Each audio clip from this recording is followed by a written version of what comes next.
창세기 4장 계속하고 있습니다. 오늘 제목은 창세기 4장 가인의 감정. 창세기 4장에는 그 감정 언어가 굉장히 많이 나옵니다. 창세기 4장에. 그리고 창세기 6장에도 감정 언어가 많이 나와요. 일단 창세기 4장의 감정 언어를 한번 볼까요?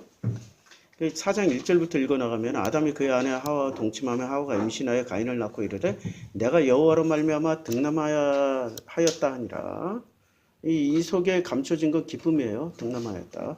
그가 또 가인의 아우 아벨을 낳았는데 아벨은 양치는 자였고 가인은 농사하는 자였더라. 이거는 그냥 정보를 전달하는 팩트예요. 어떤 감정이 담겨 있지 않아요. 세월이 지난 후에 가인은 땅의 소산으로 제물을 삼아 여호와께 드렸고 이것도 그냥 팩트예요. 역사적 사실이고 팩트예요. 그러니까 이 스토리상의 역사적 사실이에요.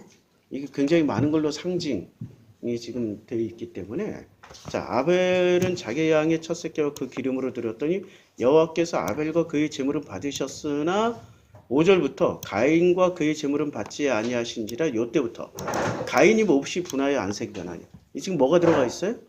감정이 들어가 있죠. 지금 가인이 어떤 상태예요? 가인은 첫째 분해서 지금 분하다. 그 다음에 둘째 안색이 변했다. 안색이 어떻게 돼요? 안색이 변했다. 그래서 여호와께서 그것을 확인시켜줘요. 자, 여호와께서 확인시켜줘요. 이때 확인시켜주는 주체는 엘로힘이에요? 여호와예요? 여호와죠. 엘로힘과 여호와의 차이점 아시죠? 엘로힘은 어떤 존재예요? 엘로힘은 인류 보편의 신이에요. 그냥 엘로힘은 인류가 그렇게 그리워하고 찾고 싶고 만나고 싶고 소원하는 인류 보편의 신, 인류 보편적인 신, 보편의 신이에요. 이분이 엘로힘이에요. 엘로힘은 그래서 어떤 인류든 간에 저 아프리카 사람이나 중동이나 아시아나 중국이나 한국이나 일본이나 유럽이나 미국 사람들도 신 하면은 딱 떠오르는 분은 여호와예요, 엘로힘이에요? 엘로힘이에요. 요 분은 인류 보편의 신이에요. 근데 여호와는 오직 어디에만 나와요? 성경에만 나오는 신이야. 그래서 엘로힘을 쓸 때는 히브리어로 보면 반드시 뭐로 써요? 복수로 써요. 반드시. 그러니까 이 엘로힘이라는 이 이름 안에는 어떤 신이 담겨 있다고요? 인류의 모든 신이 다 담겨 있는 거야. 이게 엘로힘이에요. 이거 하나 가지고 벌써 어떤 목사나 신학자들은 이게 분노가 일어나. 뭐가 일어난다고요? 분하여 안색이 변해요. 왜 분하여 안색이 변해요? 자기하고 다른 얘기하니까 분하여 안색이 변하는 거야. 아니 이거는 그냥 학문이라고 학문 가지고 당신들이 화내고 분하여 안색이 변하면 큰일 나. 학문은 나하고 다른 얘기를 할 때 고마워해야 된다고. 왜? 학습과 학문은 무슨 차이가 있어요? 한문으로 쓰면 학습은 그냥 배우고 익히는 거야.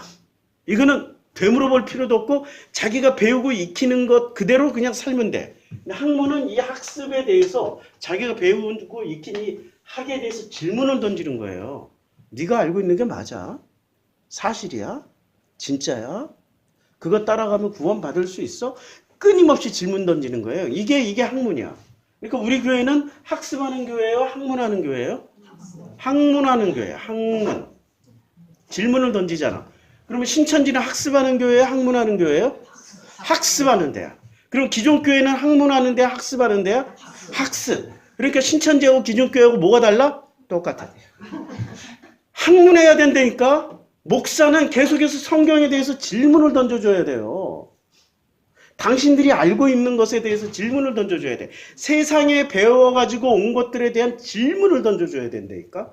근데 그 질문을 던지는 순간 그 질문이 고맙고 감사해야 되는데 어떻게 해요? 분하여 안색이 변해. 왜 분하여 안색이 변해요? 자기가 학습한 것과 다른 걸 얘기하니까. 감히 내가 학습한 것에 질문을 던져 네가 뭔데? 이러면서 분하의 안색이 변한다니까요. 아니 당신이 배운 것은 하나님이 가르쳐준 거예요? 그냥 교주님들이 가르쳐준 거야? 이만희 교주가 가르쳐준 거고 제임스 정명석 교주가 가르쳐준 거고 칼빈 교주, 어거스틴 교주 이런 교주들이 가르쳐준 거지 예수가 가르쳐준 게 아니라고. 잘 생각해보라고. 웨슬레 교주, 웨슬레는 별로 신학 안 했어. 칼빈이 많은 칼빈 기독교 강요 뭐 이런 거 써놓고 그 강요에서 요만큼이라도 벗어나면 어떻게 돼요? 안색이 변화. 분하의 안색이 막 변해. 분하의 안색이 변한다니까. 분하의 안색이 변한다라는 이 감정어가 지금 감정이 나타났어요. 뭐가 나타난 거예요? 가인이 첫 번째 분하다. 이거는 분하다라는 것은 감정이에요. 지금 감정 맞죠? 감정이 변하는 거야. 감정이 바뀌었고 안색이 변했다는 것은 감정의 결과물이야. 감정의 결과물로 안색이 변한 거예요. 자, 분하의 안색이 변했어요. 이때 여호와께서, 그럼 여호와는 어떤 분이시라고요? 인류 보편의 신이에요? 성경에서 오직 등장하는 유일한 신이야. 유일한 신이야. 기독교는 유일신교예요? 아니면 다신교 안에서 유일신을 지금 얘기하고 있는 중이에요? 다신교 안에서 유일신을 얘기하고 있는 중이야. 유일한 신은 이런 말을 하면 또 진짜 분하의 안색이 변할 수도 있어요. 아니, 마리아도 신이 되고 그러는데 무슨 유일신이야. 마리아도 신이 됐잖아요. 안 그래요? 그럼 목사님 몰라서 하는, 마리아는 그냥 중보기도 할 때 쓰는 도구라니까. 도구인데 중보기도 그분들이 신이 되잖아. 무당이 신이 되잖아. 무당을 통해서 이렇게 잘 좀 해달라고 와이더 쓰고 봉투 드리고 촌지 드리고 계속 그러잖아요. 그 자리로 목사들이 꿰찬 거 아니야. 목사들이 우리 성도님 중보기도 해드립니다. 중보기도 하고 있어. 우리 교회도 한번 그런 분이 계셨잖아. 중보기도 한다고 날마다 그러니까 뒤로 목사 모르게 뒤로 만나가지고 결국엔 당을 지어서 나가잖아. 누군가를 위해서 당신을 위해서 내가 기도해 줍니다는 대단한 권력이 돼요. 그렇잖아.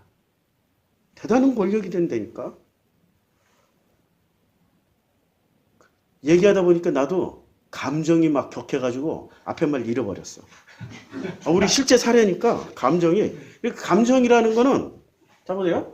감정이라는 것은 분하다가 감정인데 안색이 변했다라는 것은 감정의 결과물이에요. 이 결과물까지 보고 여호와께서 말씀을 하시는 거예요. 그러니까 여호와께서 유일신 여호와가 아니라 성경에서 유일하게 등장하시는 신은 어떤 신밖에 없어요?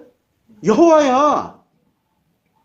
목사님 엘로힘도 엘로힘 그냥 인류 보편의 신이라니까. 여호와 엘로힘이 아니 여호와를 알려주려고 여호와 엘로힘을 두 분을 동시에 등장시키는 거야. 같은 분이라고 얘기하는 거야. 같은 분이면 사람들은 그걸 같은 분이라고 생각해요? 아니라니까 복수신이 들어가 있는 거지. 모든 인류가 모여서 결국엔 배워야 될 신은, 엘로힘을 통하여서 배워야 될 신은 누구라고요? 여호와. 자, 근데 그 여호와께서 가인에게 말씀하십니다. 자, 요 말씀하시는 장면이 학습이에요? 학문이에요? 물어보잖아. 학문이야, 학문. 그러니까 지금 가인은 어떤 상태에 뭔가를 학습을 했어. 뭔가 학습을 했어. 이 학습한 가인에게 물어보는 거예요. 야, 내가 분하여함은 어찌 됨이며 안색이 변하면 어찌 됨이냐 물어봤죠. 그러면 이 물어본 것은 뭐가 되는 거예요? 학문, 네가 알고 있는 학습에 대한 학문이 되는 거예요. 그러니까 학문을 누가 시켜줘요? 여호와가 가인에게 학문을 시켜주는 거야. 물어본다고. 내가 우리 기독교인들 만날 때 혹시 목사들 만날 때 뭐를 해요? 아이고 떨어졌다. 뭐를 해요? 제가 기독교인 목사들 만날 때마다 예할 건 예하고 아니할 건 아니와 해야 되잖아요. 그러니까 뭐를 하냐면 학습을 하는 게 아니라 학문을 해. 물어봐. 어떻게 물어보냐면 아니 진짜 천국이 있어? 이렇게 물어보면 목사들이 어떤 반응이 나올 건지 우리 다 예상이 되잖아요. 목사한테 물어보면. 뭐 이런 2단, 3단 새끼가 4단이 다 있어? 그러면 아니 예수가 한 말을 제대로 알아? 예수가 바리새한테 분리주의자야라고 얘기를 했던 거 그거 맞아? 이러면 이 사람들은 내가 질문을 한 것에 대해서 뭐가 터져나와요? 학습이 터져나와. 자기가 배운 지식만 얘기해. 천국은 왜 있냐면 1번 천국은 이래서 있고 2번 천국은 하나님 나라고 3번 천국 뭐가 나와요? 학문에 대해서 자기 생각이 나와야 되는데 뭐가 나와요? 학습만 계속 튀어나와. 학습에서 한 치다도 이렇게 벗어나면 뭐가 돼요? 이 사람들에게 2단이 돼. 두 치 벗어나면 3단이 되고 네 발 걸어가면 뭐가 돼? 4탄이 돼. 4탄. 무서운 인간들이야. 그러니까 내가 함부로 학문을 못한다니까 이분들에게 질문을 못해요. 질문 몇 번 하다가 결국에는 그만 안 돼. 그래서 야 결국에는 이분들은 질문하면 안 되는구나. 자기네들이 알고 있는 것에 대해서 박수 쳐주고 찬양하고 훌륭하십니다 해주면 좋은 친구가 돼요. 근데 질문하는 순간 친구가 돼요? 적이 돼요? 왜냐하면 학문을 해본 적이 없는 사람들이라 그래요. 질문을 해야 된다니까. 아니 부부 사이에도 학문을 하잖아. 질문을 하잖아. 그럼 부부싸움 반드시 일어나. 아니 당신은 왜 청소할 때 여기는 왜 안 쓸고 안 닦어? 뭐 이런 거. 빤한 거. 그것만 해도 기분 나빠한다니까. 막 어떻게 해요? 분하여 안색이면 해. 막 분하여 안색이면 해. 분하해가지고 안색이면 해. 근데 여호와께서 물어봐요. 내가 분하여 하면 어찌 됨이며 안색이 변하는 것은 어찌 됨이냐라고 뭐를 물어봐요? 야, 너 이건 다른 말로 하면 두 가지로 나눠서 물었잖아요. 내가 분하여 하면 어찌 됨이며 분하여 하면 뭐예요? 너 감정은 왜 그렇게 요동을 쳐? 감정에 대한 질문. 감정에 대한 학문이에요. 이게 문자, 학문. 질문 문자니까. 감정에 대해서 이거 질문 문자 맞죠? 예. 문문자 아니죠? 예. 헷갈려요, 지금. 저 한문을 하도 오래 안 쓰다 보니까. 요거는 문문자죠? 예. 예. 이렇게 이제 주둥이가 들어가 있으니까 질문하는 거죠? 예, 주둥이가 들어가 있어요. 내가 분하여 하면 어찌 됨이며 안색이 변하면 요 결과물에 대해서 지금 결과물에 대해서 지금 질문하는 거죠. 안색이 변하면 어찌 됨이냐. 그리고 하나님이 여호와께서 어떻게 해주냐면 분하여 안색이 변하는 것에 대해서 학문을 하셔요. 내가 분하여 하면 어찌 됨이며 안색이 변하는 것은 어찌 됨이냐 학문을 하시고 두 번째 요것에 대해 해석을 해주셔요. 요 질문과 결과물에 대한 해석을 해주셔요. 해석을 해주시는데 이 해석을 어떻게 해주시냐면 1번 내가 선을 행하면 어찌 낯을 들지 못하겠냐. 1. 해석 1. 선을 행하는 거예요? 안 행하는 거예요? 선을 행하지 않는 거야. 선을 행하지 않기 때문에 낯을 든다 못 든다? 못 드는 거야. 아니 지금 낯을 들었는지 안 들었는지 장면은 안 나오는데 뭐만 나와요? 분하여 안색이 변함을 여호와는 지금 뭐라고 말씀하세요? 네가 낯을 들지 못하는구나 이렇게 말씀하셔. 자, 이 장면은 어디서 많이 보던 장면이죠. 네가 낯을 들지 못하는구나 라고 어디서 나오냐면 창세기 3장에 자 여호와 하나님의 낯을 피하여 동산나무에 숨은지라. 낯을 들었어요? 안 들었어요? 낯을 못 드는 거지. 낯을 피하여서 이게 낯을 피한다는 얘기지.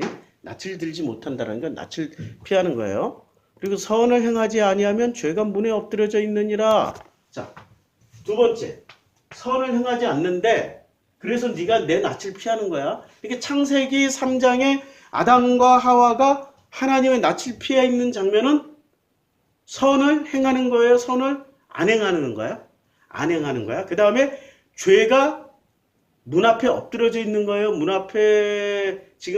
죄가 문 앞에 엎드려져 있는 거예요? 아니면은 죄가 지금 죄하고 상관없는 거예요? 죄가 지금 아담에 가까이 와 있는 거야. 그리고 죄가 너를 원하나 너는 죄를 다스릴지라. 자, 죄하고 연결시켜요. 아니 이게 어떻게 죄하고 연결이 되지? 지금 우리가 알고 있는 죄는 어떤 죄예요? 아니, 기독교인들이 배우는 죄 가장 큰 죄는 무슨 죄예요? 살인죄예요, 거짓말이에요, 도둑질이에요, 음란이에요, 뭐예요? 가장 큰 죄는 하나님께 불순종이라고 가르쳐주라. 나 위에 다른 신을 섬기는 거고 하나 여호와 이름 망령되 일컫는 거고 하나님께 불순종하는 게 가장 큰 죄라고 여기잖아요. 이건 시대마다 달라. 예수님 당시에 가장 큰 죄는 무슨 죄였어요? 불순종의 죄예요, 여호와의 다른 신을 섬기는 거예요, 여호와 이름을 망령되 일컫는 거예요, 안식일 안 지키는 거야. 이거 시대마다 다르다니까. 이걸 에피스테메라고 그래. 에피스테메. 아유, 정말 어려운 공부 많이 해요 우리 성도님들. 수준이 좀 높아져야 돼. 내가 설명해 줄게. 에피스테메. 전에 여러 번 했던 거예요. 근데 들을 때마다 새롭죠? 에피스테메. 에피스테메가 뭐냐면 미셸 푸코라는 사람이 광기의 역사, 그러니까 이 미친놈들의 역사, 광인들의 역사를 쫙 공부하다 보니까 아니 이 시대에는 이 미친놈이 되는데 요 시대에서는 요 미친놈이 되는 게 아니라 뭐가 돼요? 천재가 돼. 와 이렇게 뛰어난 실력자가 되네? 근데 이 사람을 요 시대에다 갖다 놓으면 뭐가 돼요? 미친놈이 되고, 요 시대 미친놈을 요 시대에다 딱 갖다 놓으면 뭐가 돼요? 와 훌륭한 천재네? 이해가 돼요? 네. 이거 시대마다 사람을 판단하고 결정하는 기준이 달라졌다 이거야. 이게 미셸 푸코가 연구하는 거예요. 근데 이 미셸 푸코가 연구하는 이 에피스테메라는 것은 결국에 뭐냐면 사람들의 일반적인, 제가 이제 정리를 그냥 해버릴게요. 사람들이 이제 우리 성경으로 적용하면 사람들이 일반적으로 생각하는 죄의 기준이야. 죄의 기준. 죄의 기준을 보면 그 시대의 에피스테메를 볼 수 있어요. 그러니까 예수님 당시의 에피스테메는 안식일이야, 안식일. 그럼 모세가 십계명을 받아왔을 때 에피스테메는 뭐였어요? 아니 이제 처음으로 광야에 나가서 뭘 배우러 나간 거야? 신을 배우러 나갔잖아. 신 중에 이제 엘로힘을 배우러 나갔어요? 여호와를 배우러 나갔어요? 여호와 배우러 나갔잖아. 그러면 이 시대 에피스테메는 키워드가 여호와겠죠. 그러면 여호와에 관련된 것들이 죄가 되겠지. 여호와 위에 다른 신을 숭배하면 죄야. 여호와의 이름을 망령되 일컬으면 죄야. 여호와만 오직 숭배해야 돼. 그러니까 모든 죄의 기준은 여호와와 관련되어 있죠. 그래서 출애굽 여정 내내 여호와와 관련된 징벌을 받아. 그거 참 신기하죠. 그러니까 여호와에 관련된 징벌이 뭐가 있을까요? 아니 우리는 그런 거 잘 모른다니까. 목사님 뭐 그런 구절이 있었어요? 아니 안 나오는데요? 나와.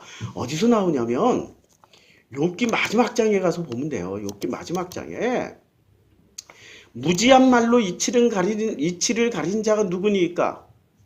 무지한 말. 그러니까 여호와를 안다라고 막 지가 떠들었어.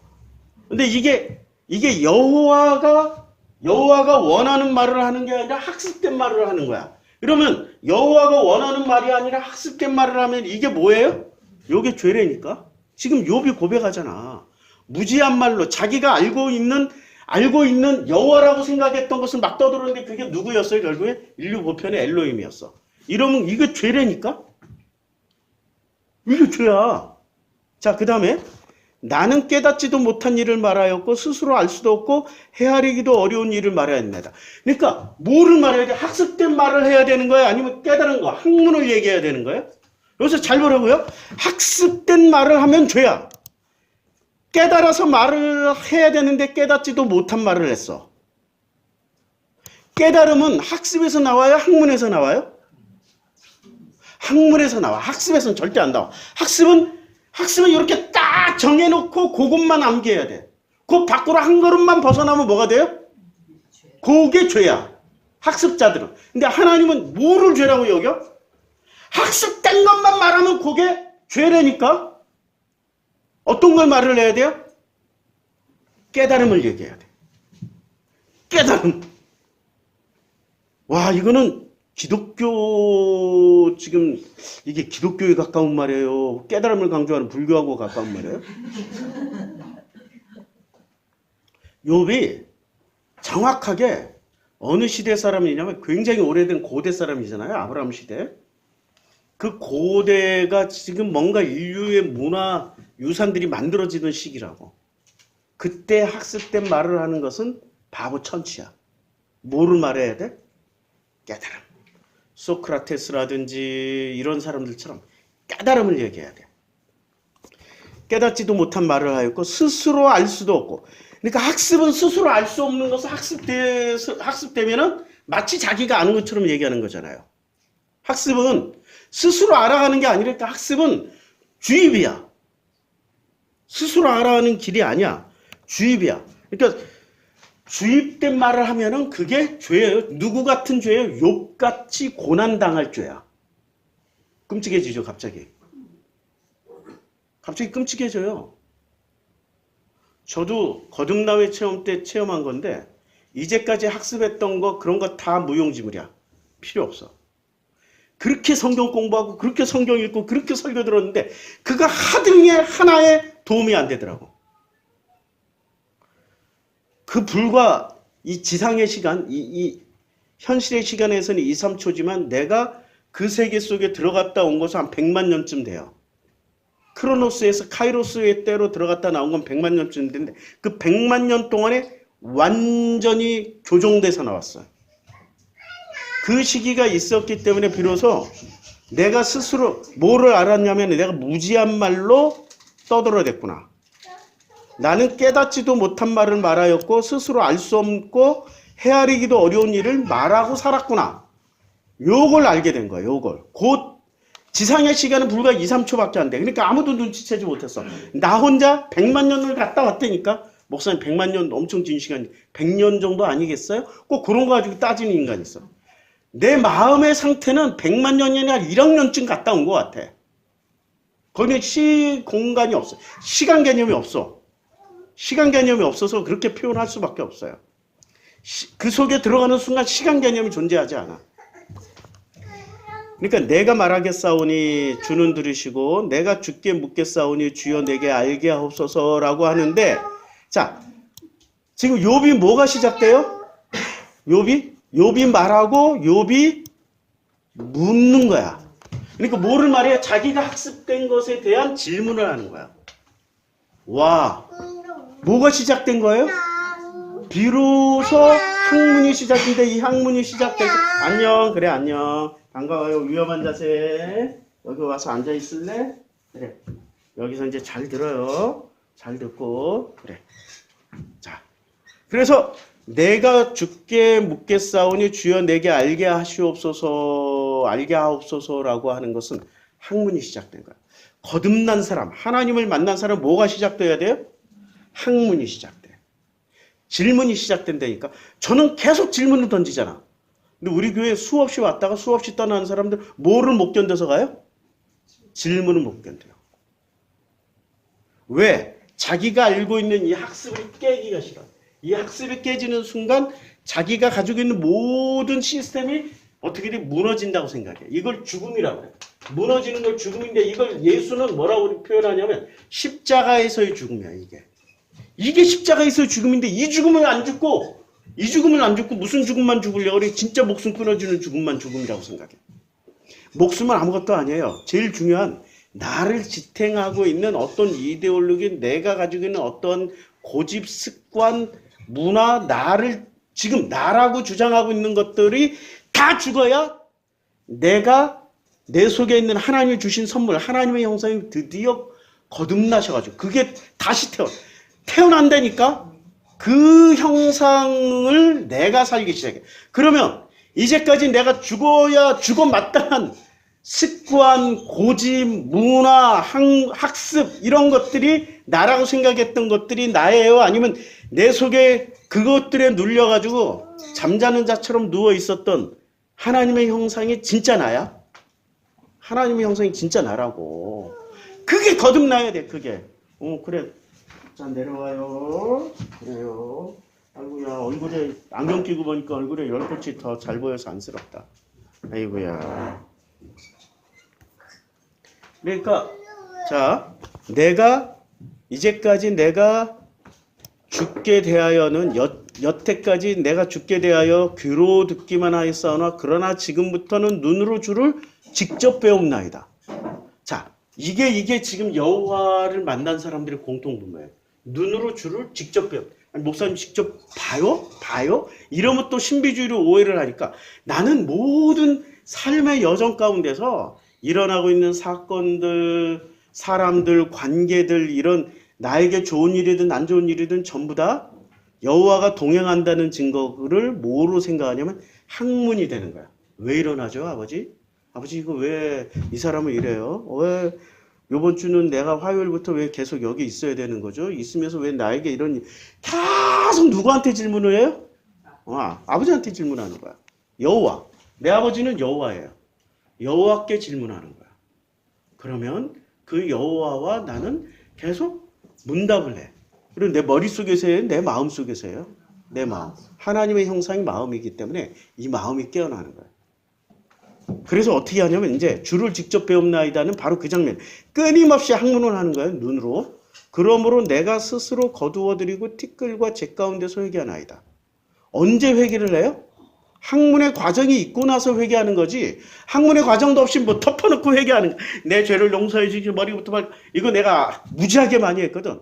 아침에 회개기도 1시간, 저녁에 2시간. 이렇게 회개기도 리스트가 있어요. 거짓말한 죄, 입술로 지은 죄, 머리로 지은 죄.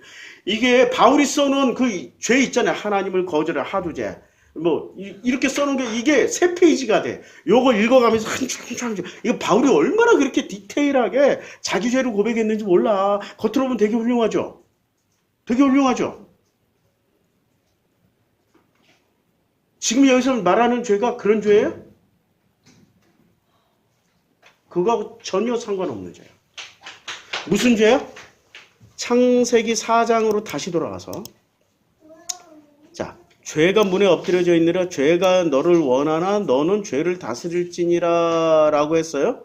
근데 여기서 죄의 근본은 죄가 하나도 안 나왔는데 벌써 죄를 말했어. 뭐가 죄예요? 가인이 몹시 분하여 안색이 변한 거야. 이것 자체가 죄야. 근데 왜 이게 죄예요? 자기가 학습한 걸 가지고 뭐를 살아요? 자기가 학습한 걸로만 절대화시키고 이 학습만 절대화시키고 뭐를 하는 거야?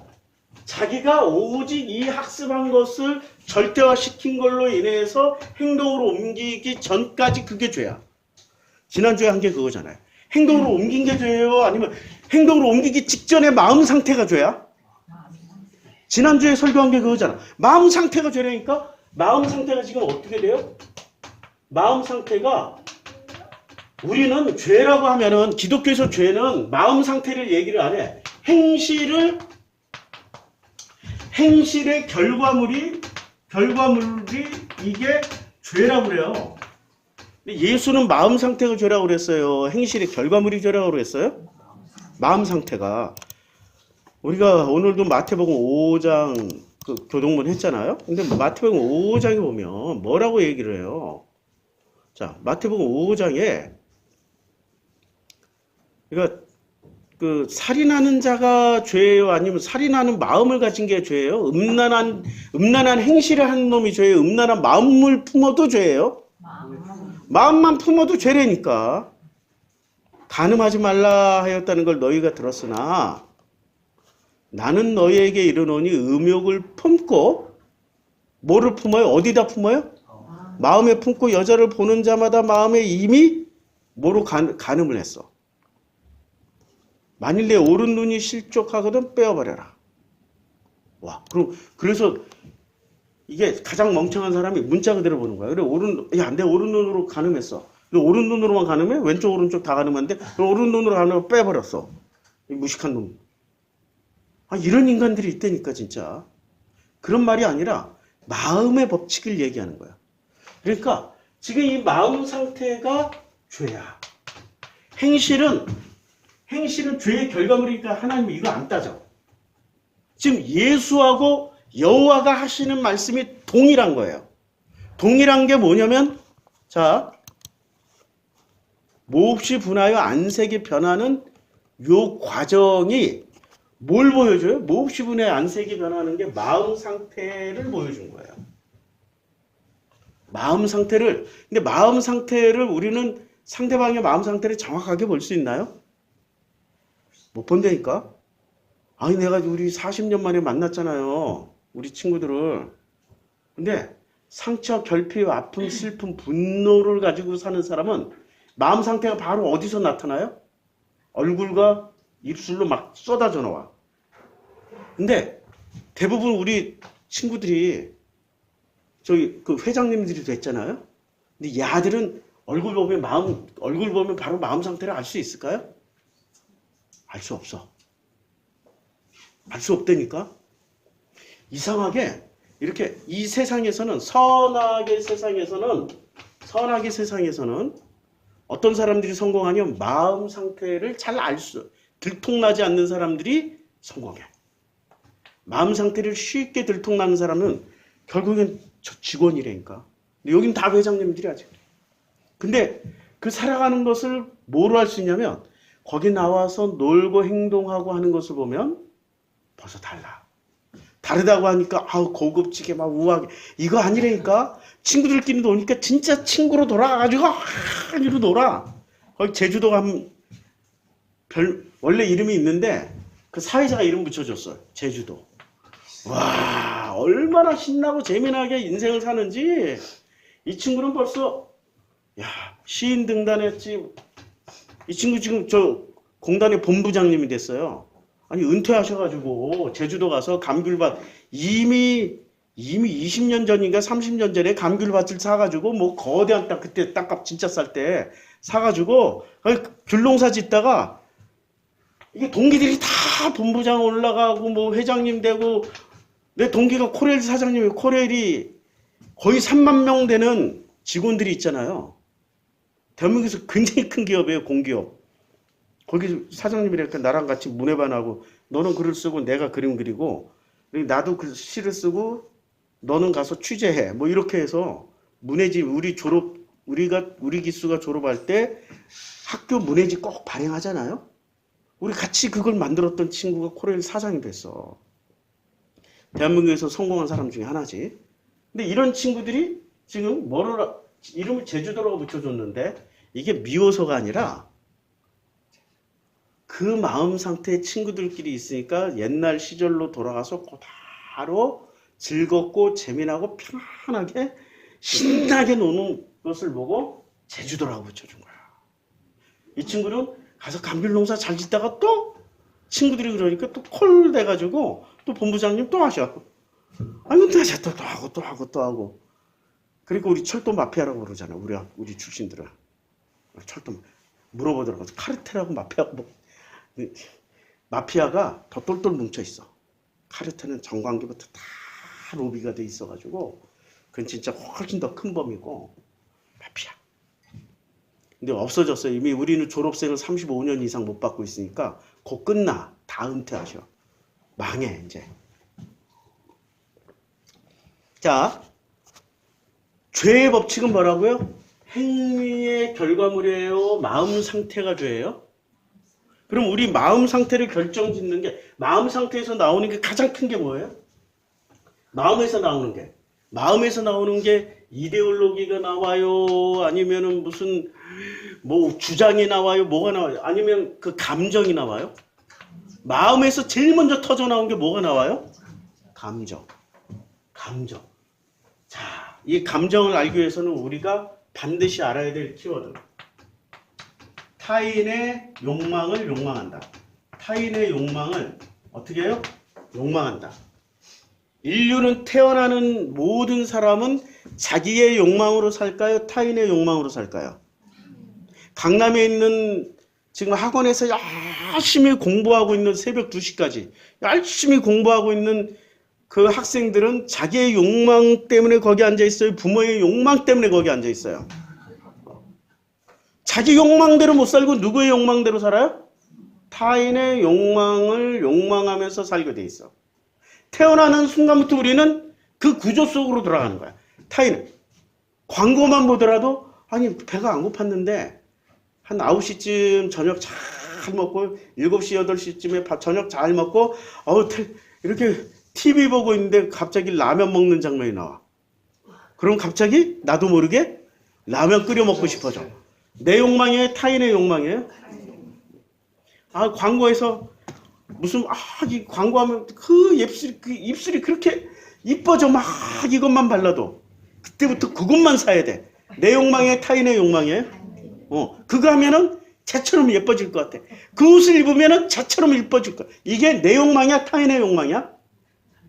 타인의 욕망은 학습의 과정, 학습에 해당되는 그 범주예요? 아니면 에피스테메가 학문에 해당되는 범주예요? 학습. 타인의 욕망은 끊임없이 학습되어져서 내 욕망이 아니라 나도 모르게 그게 내 욕망인 것처럼 가면을 쓰고 나오는 거야. 지금 목사들이 가지고 있는 타인의 욕망은 나처럼 이렇게 조그만 교회 목회하는 거야? 아니면은 우리 오 회장님이나 조 회장님이나 있잖아 우리 김사만 회장님 같은 이런 교회 사이즈를 목표로 두고 지금 목회하고 있어요? 아니면은 그냥 나처럼 이렇게 찌그맣게 목회해도 행복해하나? 내가 말을 좀 주어 없이 얘기해가지고 대답을 못 하시지만 내가 주어 없이 얘기했잖아. 대부분의 목사들의 욕망은 뭐예요? 대형교회 회장님 되는 거야. 근데 그게 자기 욕망이에요? 하나님의 욕망이냐고? 아니면 타인의 욕망이냐고? 그거 구분 잘 하셔야 돼. 대부분은 어떤 욕망을 욕망하냐면 타인의 욕망을 욕망하는 삶을 살고 있어요. 안타깝게도. 우리 진영이만 하더라도 벌써 자기의 욕망으로 안 살아. 누구의 욕망으로 살아요? 벌써 엄마의 욕망으로 살고 이렇게 아빠의 눈치를 보면서 아빠의 인정을 받으려고 무지하게 노력을 해요.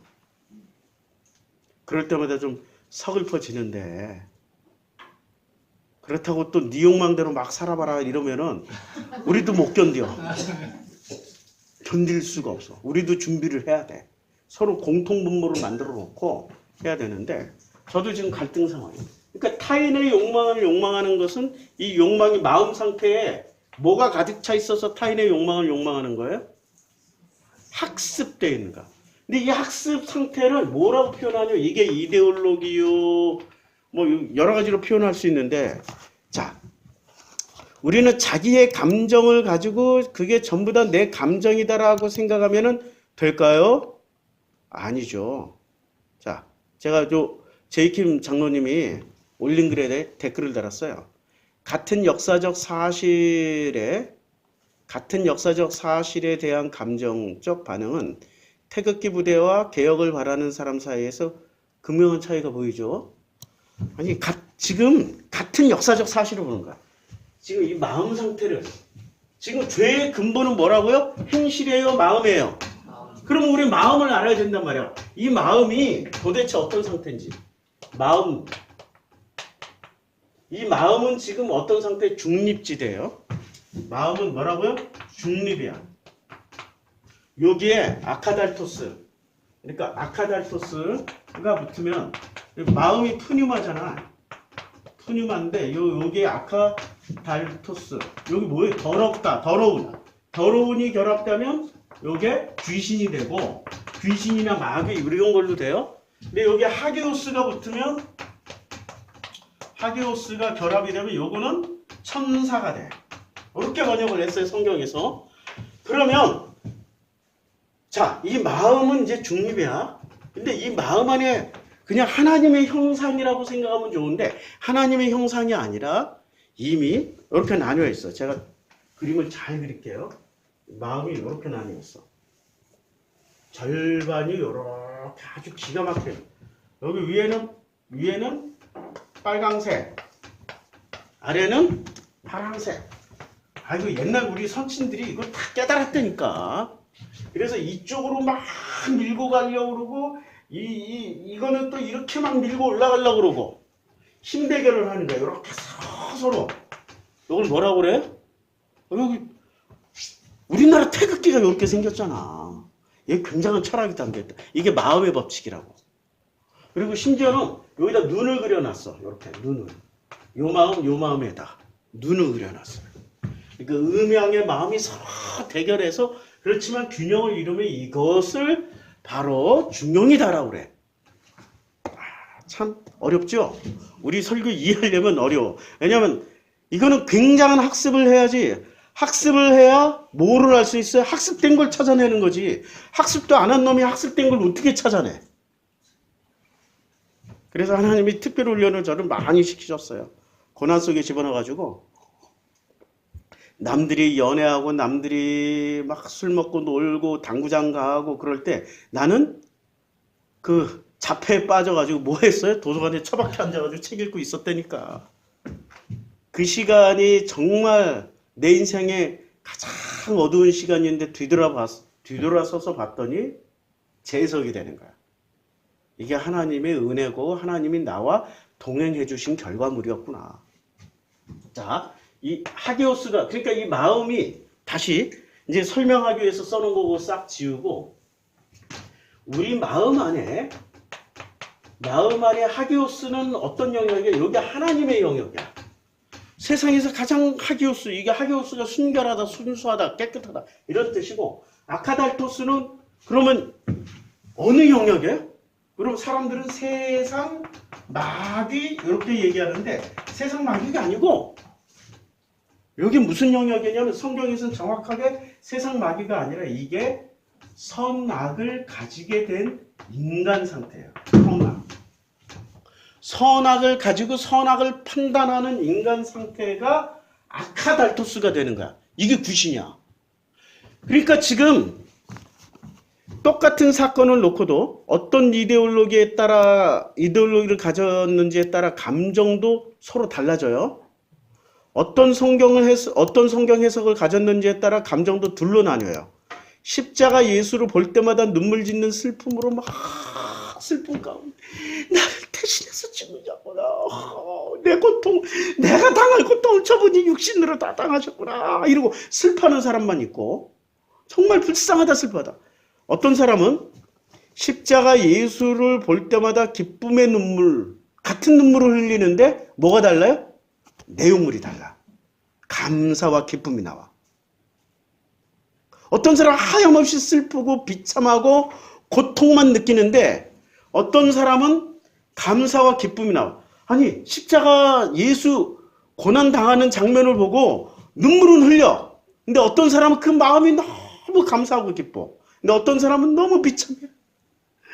막 너무 슬퍼. 뭐가 다른 거예요? 내 마음속에 지금 담겨있는 게 달라. 하기오스가 담겨있는지 아카달토스가 담겨져 있는지에 따라서 다르다니까. 목사의 어떤 행위를 해요. 그러니까 밥 먹는데 우리 교회 같은 밥 먹는데 줄을 안 서고 나는 설교 끝나면 너무 지쳐서 앉아서 그냥 퍼질러 앉아 있잖아요. 그러니까 불쌍하니까 우리 성도님이 밥을 타주는데 그런 거 가지고 목사가 민주주의 지가 뭔데 밥을 성도들이 타주는 거 처먹어. 지가 아무리 지쳐도 일어나서 밥 타먹어야지. 그래야 네 설교가 정당한 거 아니야. 뭐 이렇게 생각하는 있어. 근데 잘 생각해보면 그 교회에 소속되어 있는 교인들은 목사를 이해해.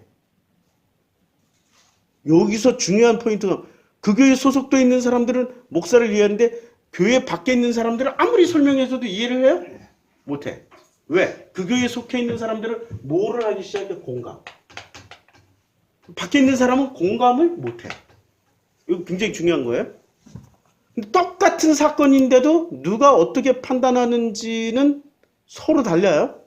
자, 이스라엘 사람과 지금 팔레스틴 사람들이 전쟁하고 있단 말이에요. 근데 어떤 이스라엘 사람들은 매우 오락하게 저것들 싹 다 죽여야 돼. 이렇게 생각하는 사람들이 다수야. 반드시 해야만 해. 하나님께서 명령하셨으니까. 이렇게 생각하는 사람들이 있지만 팔레스타인 입장에서는 이거 깡패도 아니고 저것들이 마피아다 범죄 조직 같이 무조건 죽이잖아. 무조건 애고 어른이고 하루에 200명씩 죽여요. 아니 통계로 하루에 200명 어린애가 그중에 150명이 죽어. 하마스는 안 죽어. 왜 안 죽어? 전부 땅굴 속에 숨어가지고 안 죽어. 누구만 죽어요? 계속 민간인들만 죽여. 근데 이것을 이스라엘 사람들은 정당하다 그래. 근데 당하는 사람들 입장에서 어떻게 생각해요? 너무 비참한 거야. 똑같은 사건인데도 뭐가 달라요? 감정 상태가 다르다니까. 어떤 사람들은 폭탄 떨어질 때 시야를 느껴. 잘 죽었다! 할렐루야 이러고, 이스라엘 사람들은 그것을 보는 팔레스틴이나 그 안타까움으로 보는 사람들은 저 빨리 그쳐야 된 저 비극은 끝내야 되는데, 똑같은 사건인데 감정 상태가 어떻게 된다고요? 다르다니까. 똑같은 사건인데 김건희 디올백인데 태극기 부대는 잘했다 하고, 반대편에서는 감정 상태가 어때요? 태극기 부대는 기뻐. 마치 자기가 디올백 받은 것처럼. 근데 반대쪽에서는 그런 분노의 감정이 휩싸여. 똑같은 사건인데, 똑같은 일인데, 똑같은 현상을 보고 감정이 이렇게 서로 나뉘어. 놀랍죠? 인간은 자기가 어디서 살고 어떤 해석을 가졌느냐에 따라서, 또 어떤 이데올로기나 종교를 가졌느냐에 따라서 감정이 달라져요. 우리는 이 십자가만 보면 감정이 어떻게 돼요? 막 기뻐지고 의지가 되고 그러잖아요. 근데 이슬람이 십자가 보면 어떻게 생각을 하겠어요? 아유, 저 미친놈도 우상숭배하네. 감정이 격화해져 분해진다고. 그리고 또 우리가 이슬람이 알라 하고 자미가, 터키어로 자미가 이렇게 울릴 때 하루에 4번인가 5번 울려요. 자다가도 뻘떡 일어나. 아니, 터키나 이슬람 여행하다 보면 새벽 한 4시쯤 된다 하고 꿈결처럼 들려와. 근데 이 꿈결처럼 들려오다가 이렇게 푹 자면 좋은데 얼마나 소리가 큰지. 한 번 울리면은 동시에 이 확성기가 걔네는 얼마나 큰지 몰라. 바로 귀에서 이렇게 그 총을 쏘는 것 같이, 대포를 쏘는 것 같이 엄청 크게. 그래도 벌떡 일어나. 나도 모르게 감사합니다 생각이 들어야 잠을 깼. 이게 올라와요? 똑같은 알라 소리를 듣는데 이슬람 사람들은 거기 일어나서 감사와 기쁨을 표시하는데 나는 어때 지금? 저 새끼 잠을 깼. 다르다니까. 내 남편을 보는데도 옆집 여자가 있잖아요. 그 여자가 보는 감정하고 내가 보는 감정하고 같을 수가 없죠. 근데 바람피는 그녀하고 같이 있으면 감정이 내 감정하고 그녀 감정하고 달라. 다르다니까? 감정은. 그러니까 감정이 어떻게 돼요? 계속? 아니, 우리는 감정이 하나인 줄 알았는데 지금 똑같은 사건, 똑같은 현실을 보면서도 감정이 둘로 나뉘었어. 이 둘로 나뉜 걸 뭐라고 그러냐면 예수가 뭐라고 그랬어? 분리주의자. 분리주의자가 누구예요? 바리새. 바리새의 뜻이 뭐라고요? 분리주의자야. 그러니까 바리새는 끝까지 어떻게 해줘? 요걸 나눠줘. 요건 죄고, 요건 죄가 아니야 하고 나눠줘. 아니, 잘못된 게 있어요? 없다니까? 근데 하나님은 요거 자체를 죄라고 아니면 잘했다고 칭찬해 주는 거야. 이 마음 상태만 지금 보시고 얘기하는 거예요? 가인에게 지금 뭐만 보고 얘기하는 거야? 마음 상태. 창세기 4장이 이게 지금 이 본문 하나 가지고 1년을 해도 부족해요. 가인과 그의 재물은 받지 않지. 가인이 몹시 분해 안색이 변하는 요 과정을 보고 하나님은 죄야. 이게 죄야. 근데 죄가 문에 엎드려져 있어. 아직 죄는 아니야. 근데 죄가 너를 원하는, 너는 죄를 다스려. 이게 지금 이 상태가 지금 죄가 아니에요. 죄라니까 이 상태가. 사람을 죽이든 말든 상관없어. 이미 뭐라고? 죄야, 죄. 그럼 쳐 죽였으면 자, 쳐 죽인 것에 방점을 찍고 이게 죄라고 하면은 하나님도 어떻게 해야 돼요? 이 가인을 똑같이 징벌을 하셔야 되잖아. 근데 징벌해요. 오히려 잘해줘요. 이 다음부터.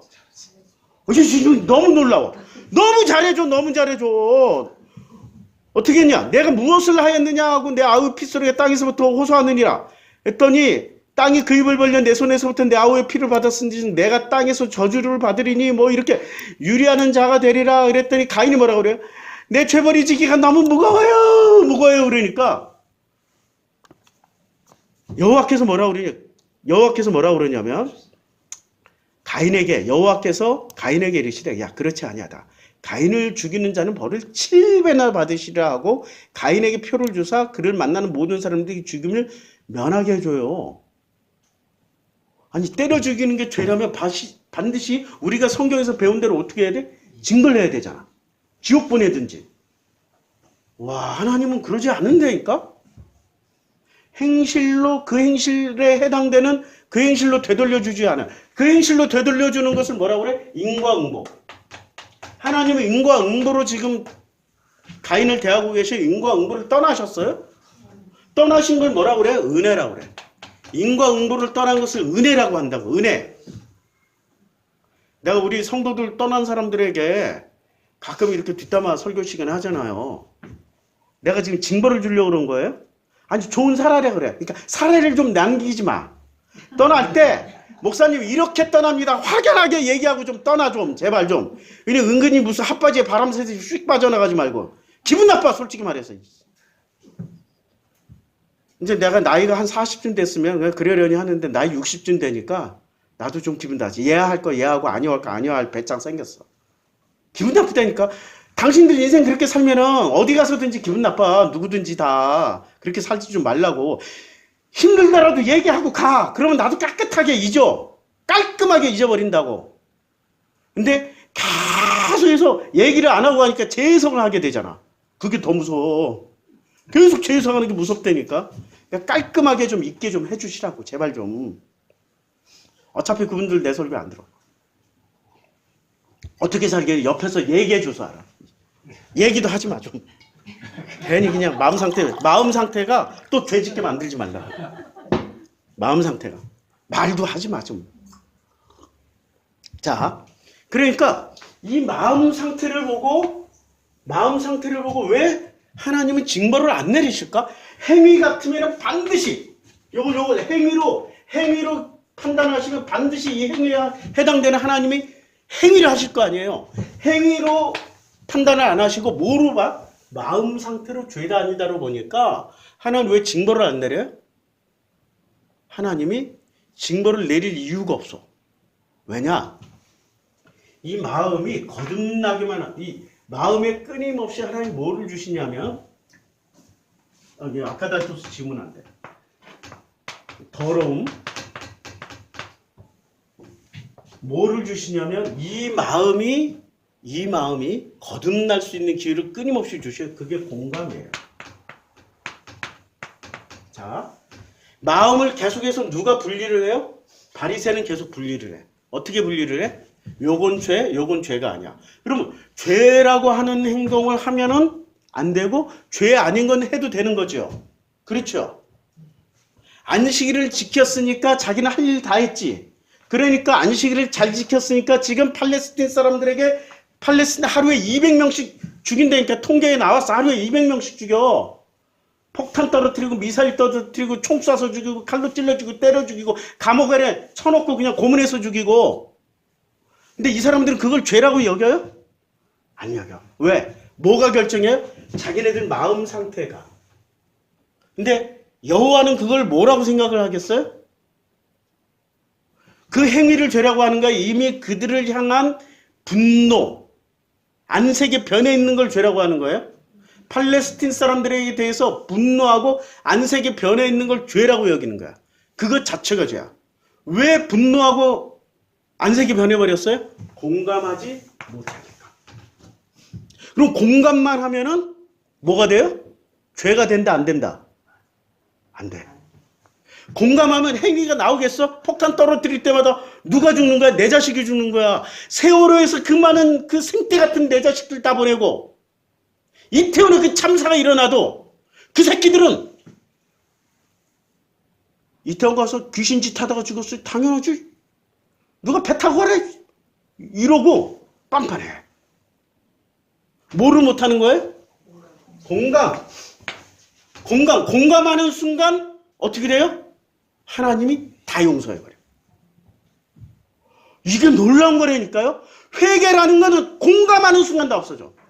내가 내 인생 살다 보니까 나처럼 이렇게 와, 내가 내 얘기하다가 어느 순간은 지금은 안 그런데 옛날엔 그랬어요. 내가 내 얘기하다가 내 처지 하도 불쌍하고 처량해서 내가 울어.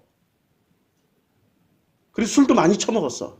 그래서 맨날 자폐에다가 우울증이야. 그러고 살았어요. 인생을 몇십 년 동안 자폐에다가 우울증.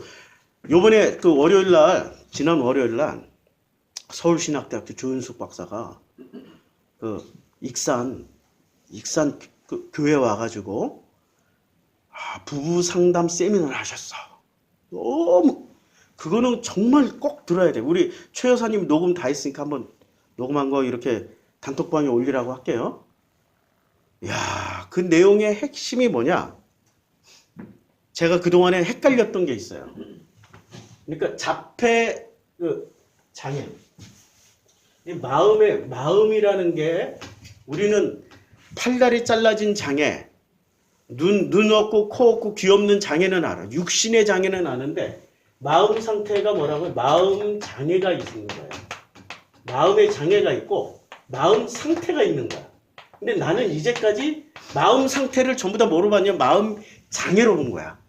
근데 그분은 그걸 구분하시더라고. 정확하게 구분해서 알려준 게 내 최대의 수학이에요. 장애를 가진 사람도 있지만 상태이구나. 마음은 그래서 상태이구나. 근데 이 마음의 장애를 가진 사람들은 어떻게 해야 그 장애를 벗어나고 고칠 수 있을까? 나 같은 사람은 상태였을까요? 장애였을까요? 장애였어. 장애는 좀 세게 치료를 받아야 돼. 근데 어떻게 치료를 받는 게 가장 좋은 마음 치료는 내가 그 마음을 다 겪어보면 돼. 내 자식 죽어보고, 내가 이혼해보고, 내가 배고파보고, 내가 비참한 지경까지 떨어져서 맨날 죽고 싶은 생각, 이런 체험을 다 해본 사람은 그런 사람을 만났을 때 어떻게 해요? 그 마음 상태를 공감하게 돼. 근데 이런 마음을 하나도 경험해보지 못한 조윤숙 박사 말고 조연아 같은 사람은 공감이 돼요? 우리 이재용 같은 사람은 공감이 돼요? 겉으로만 하는 척 하는 거지. 립밥 발라가면서 그런 척 하는데 그 사람 로봇 같아. 지 인생 못 살아. 누가 조종해? 뒤에 삼성 임원진들이 이젠 다 조종해. 왜냐면 지 아버지랑 이렇게 일을 했던 사람들이 아들 아무리 이름이 회장이라고 그래도 이제는 그들이 권력을 가졌어. 몇십 년 동안. 지금 로봇이에요. 자본의 로봇. 그리고 외국 자본들이 뭐라고 얘기하면 깨갱 해야 되고. 그러니까 자기 상태도 지금 다 추스리를 못하는 거야. 자기 마음도 자기에게 공감을 못하고 있는 상태라니까 진짜 불쌍해. 대한민국 사람들은 행복하세요. 행복하게 사셔야 하면은 제일 먼저 튀어나오는 말이 뭐예요? 돈 있어야 행복하지. 돈 있어야 행복하지. 대한민국하고 우리 중국 사람들. 뭐가 있어야 행복해요? 돈 있어야. 돈 이꼴 행복이야. 돈 많으면 행복이 보장돼. 그래가지고 중국 그 프로그램에 우리 결혼했어요. 뭐 이러고 우리 결혼할게요. 뭐 한 결혼 프로그램에 여자들 이게 이혼한 여성이나 미혼 여성들이 나와. 근데 남자들이 남자 찾는 첫 번째 기준이 뭐예요? 재력이 있어야 돼, 재력. 돈 있는 남자만 찾아. 우리도 있었잖아요. 옛날에 그 이런 거 있었잖아요. 이런 프로그램.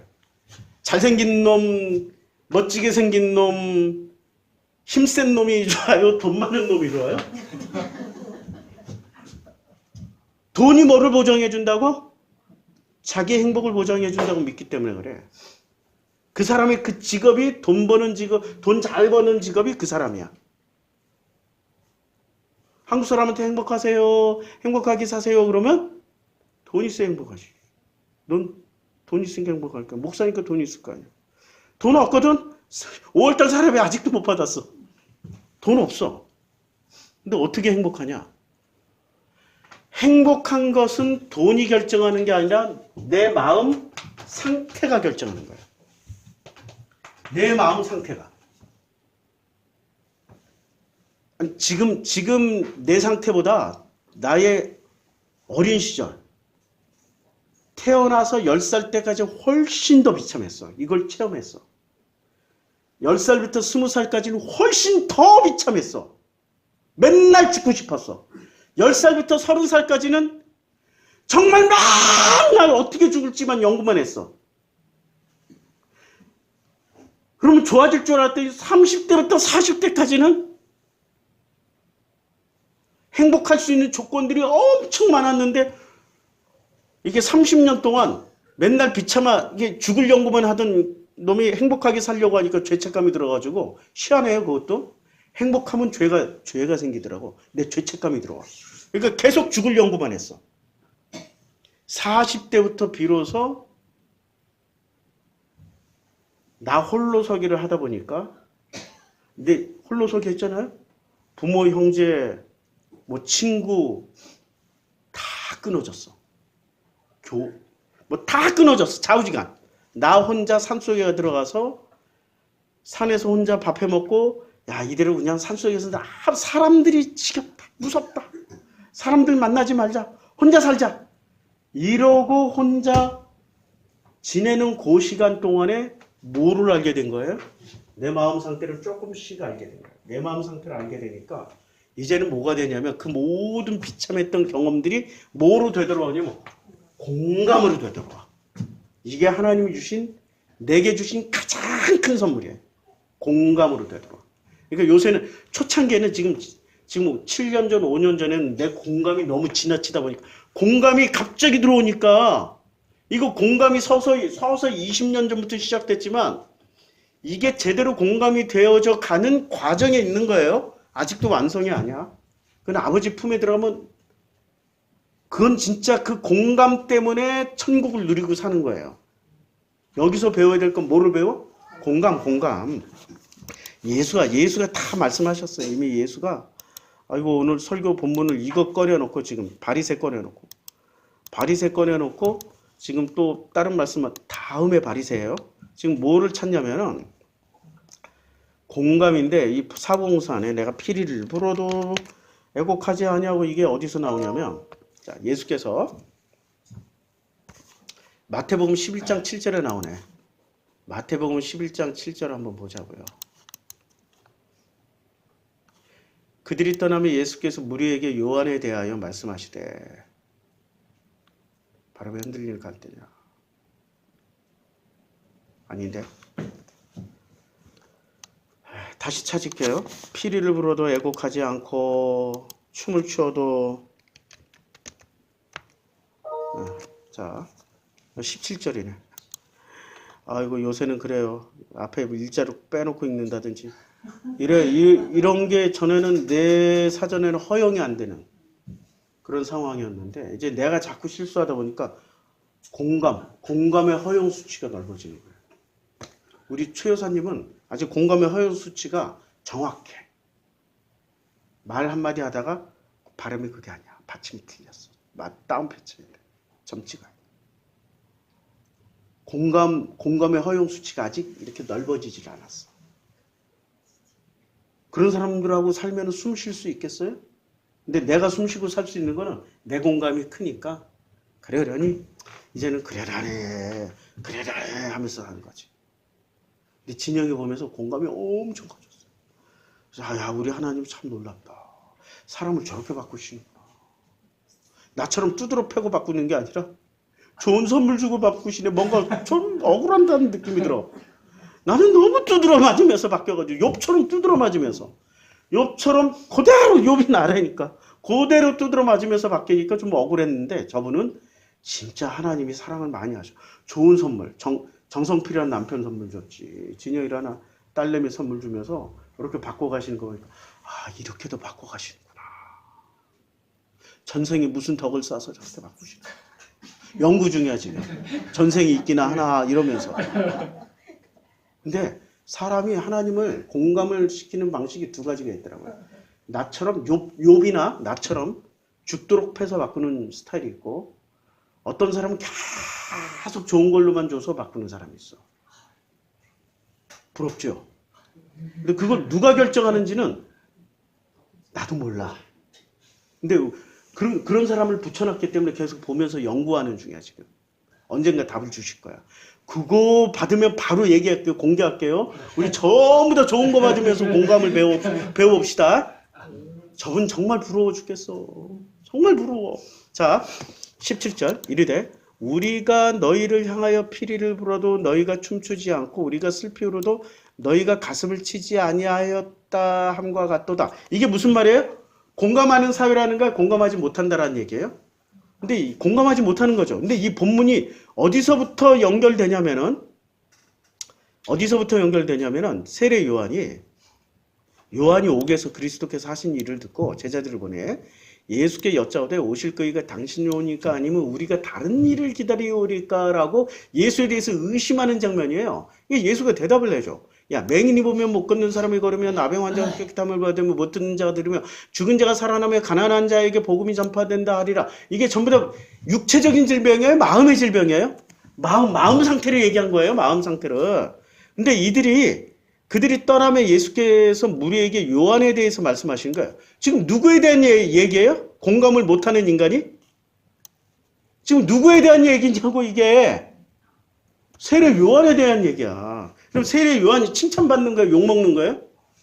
그러니까 세례 요한이 공감하는 사람이야? 공감을 못하고 있는 사람이야?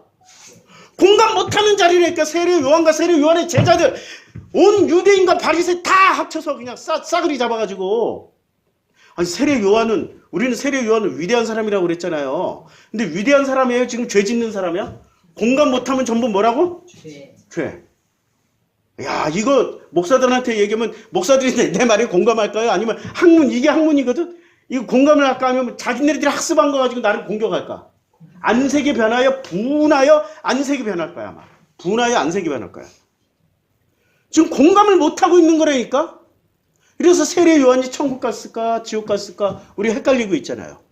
결정적인 게 공감을 못하는 거야. 마음 상태 자체가 무슨 상태로 살아가? 죄 짓는 상태로 살아가고 있는 중이야 지금. 세례 요한이 와서 먹지도 마시지도 아니하며 그들이 말하기를 귀신이 들렸다 하더니 요한이 와서는 먹지도 마시지도 아니했는데 제가 이 말씀을 다시 해석을 해줄게요. 했는데 그들이 요한의 제자들이 와서 말하기는 너희는 귀신 들렸어.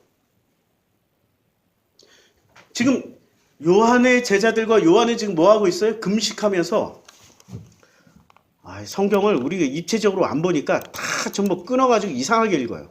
자, 성경 2장에서 보면 어떻게 마가복음 2장이에요. 요한의 제자들과 바리새인들이 뭐를 하고 있어요? 금식을 하고 있어. 근데 사람들이 예수께 와서 말하되 요한의 제자들과 바리새인의 제자들은 금식하는데 왜 금식해요? 우리 스승 석방하라 훌라 지금 뭐 하고 있어요? 우리 스승 석방하라 훌라 금식하는 목적이 뭐야? 데모하는 거야 지금. 석방하라 훌라 이러고 지금 금식하고 있는 거야. 근데 어찌하여 예수의 제자들과 예수 당신은 왜 금식하지 않아? 이러고 지금 질문하고 있는 그 장면이라고요 이게.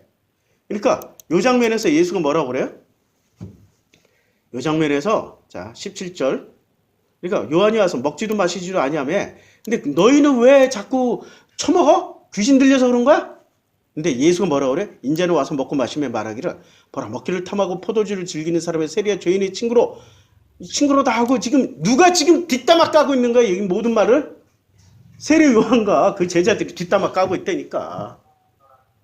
이것에 대한 지금 예수님이 변론을 하고 있는 장면이야. 변론을 하는데 예수께서 뭐라고 그러시냐면 자, 이 모든 것은 자, 수고하고 무거운 짐이야 그냥 다 내려놔. 근데 수고하고 무거운 짐을 어디다 잔뜩 가지고 다녀요? 마음에. 뭘로 잔뜩 지고 있어요? 교리로. 자기가 배운 이데올로기로. 대구 경북에서 태어난 사람은 태어날 때부터 뭐를 배워요? 자기 부모들한테? 태어날 때부터. 전라도 작가들 안 돼야 뭐 이러고. 아니 태어날 때부터 한두 마디씩 들어. 뉴스 볼 때마다 저 옛날부터 이렇게 다리 쩔럭거리면서 DJ 나오잖아요. 아이 저 비용시대. 온갖 욕 다 한다니까. 자기도 모르게 학습해. 그리고 호남 사람들은 텔레비전에 똑같은 장면 나오면 아이고 우리 선생님 저거 아이고 어쩌냐. 아니 똑같은 장면인데 자기가 태어난 지역에 따라서 학습 과정이 달라져. 어떤 말을 듣고 사느냐에 따라서 감정 상태, 마음 상태가 달라진다니까. 이런 비극이 어딨어. 이런 비극이. 이건 비극이라고. 이거는 정말 놀라운 비극. 이 비극을 누가 만들어내? 누가 만들어냈냐고. 내가 만들었어? 아니면 권력자들이 만들었어? 왜 그걸 그대로 받아들여? 왜 그걸 왜 내 걸로 그대로 받아들이냐고. 하나님의 형상을 어디 갖고 이 기독교인들아. 이 태극기 부대 기독교인들아. 하나님의 형상을 어디 갔냐고. 당신들에게 묻는 거야. 지금 당신들 얘기라고. 지금 뭐가 죄야? 그들을 향해서 자우지가 이쪽이든 이쪽에서 저쪽이든 그들을 향해서 이 마음 상태가 분노하고 안색이 변하고 있으면 하나님은 뭐를 죄라고 그래? 돌을 던졌던 화염병을 던졌던 최루탄을 쐈던 고문해서 죽였던 그 결과물이 죄가 아니라 뭐가 죄야? 마음 상태. 이 마음의 죄를 안 지으려면 뭐를 해야 돼요? 공감. 공감은 어떻게 이루어져요? 학습으로 이루어져요? 삶의 여정에서 이루어져요? 할렐루야. 결론 났습니다. 그래서 내 삶은 굉장히 소중하다. 하찮다.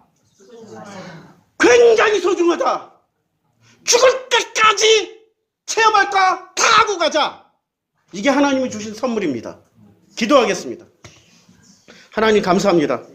죽을 때까지 고통이든 즐거움이든 행복이든 불행이든 아픔이든 슬픔이든 기쁨이든 몽땅 다 체험할 수 있도록 끈질기게 오래 살 수 있도록 축복하여 주시옵소서. 예수님의 이름으로 기도드렸습니다. 아멘.